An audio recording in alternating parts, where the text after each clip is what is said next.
Subscribers good morning. Andhra special uggani bajji ఎలా చేస్తారో చూడండి. ఫస్ట్ అయితే ఆయిల్ వేసేసుకొని ఆనియన్స్ వేసేసుకున్న తర్వాత పచ్చిమిర్చి పేస్ట్ అయినా వేసుకోవచ్చు, లేదంటే పచ్చిమిర్చి అయినా వేసేసుకోవచ్చు. కొంచెం పసుపు వేసేసి పచ్చిమిర్చి పేస్ట్ వేసేసి కాస్త కలిపిన తర్వాత టొమాటోస్ తరిగేసుకొని టొమాటోస్ వేసేసుకోవచ్చు. నేను అల్లం వెల్లుల్లి పేస్ట్ కూడా వేసేసాను.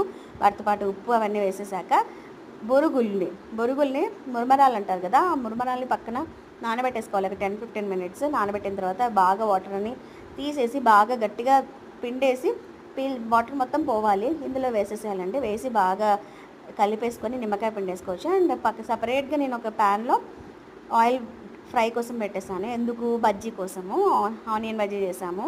సో శనగపిండిలో సోలా పొడి, ఉప్పు, శనగపిండి వేసేసి పటాపట్ అన్ని పచ్చిమిర్చి అన్ని కలిపేసేసి ఆయిల్లో ఆనియన్ బజ్జీ వేసేసాను. So for more videos subscribe, like and comment guys. Bye bye. యమ్మీగా ఉందండి.